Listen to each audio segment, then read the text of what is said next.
Največji dar. Šmarnice za otroke 2020. Napisala Marjeta Cerar.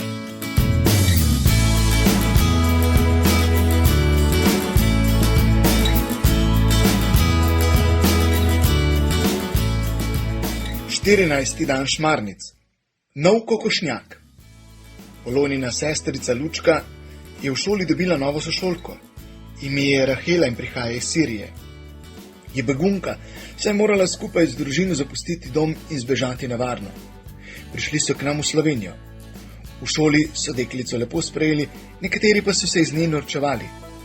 Rahela je začela hoditi k veruku, kjer je predstavila življenje v svoji deželi.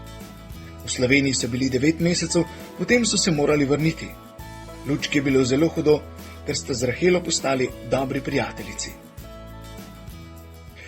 V naše kraje je počasi prišla pomlad. Prebujale so se rožice in zelenje. Sneg je že skoraj skopnil in dnevi so že daljši. Tudi živali so se počasi prebujale iz zimskega spanja. In zdaj se boste vprašali, kaj ima Marija skupnega s kokošmi. Nekega sobotnega popoldneva sva šla z dedjem v gozd. Hodila sva po gozdnih poteh, nabirala prve zvončke in trobentice, ko se je začel dedek pritoževati. O, mati Bože, samo tega ne. Upam, da ni že ukradla kakšne kokoši. Kdo? Sem ga vprašala. A je Marija ukradla kokoš? Dedek me je presenečeno pogledal, potem pa se je glasno nasmehal in rekel, ne, lisica je ukradla kokoš.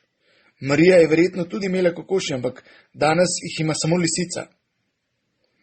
Ko sem dojela, da dedek govori o lisici in ne o Mariji, sem se začela smejati tudi jaz. Proti večeru, ko so se kokoši odpravljale nazaj v kokošnjak, jih je dedek skrbno preštel.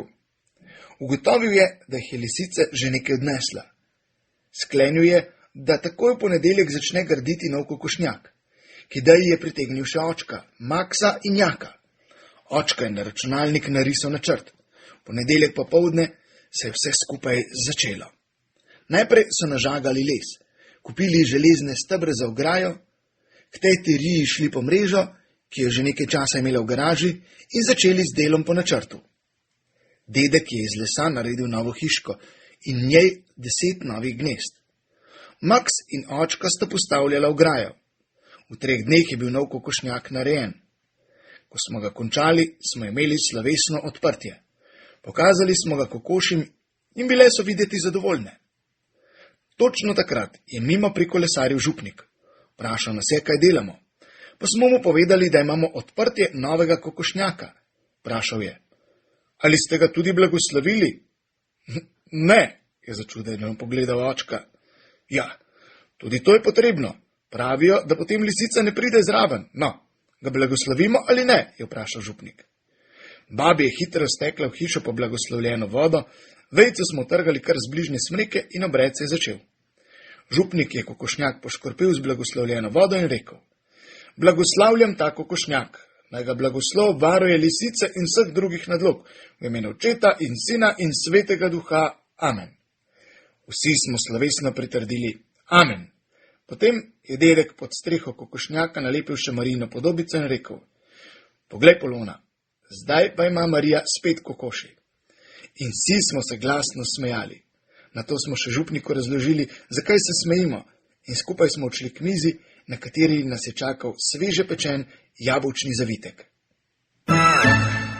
Naloga? Poskušaj razvedriti nekoga, ki je žalosten ali slabe volje.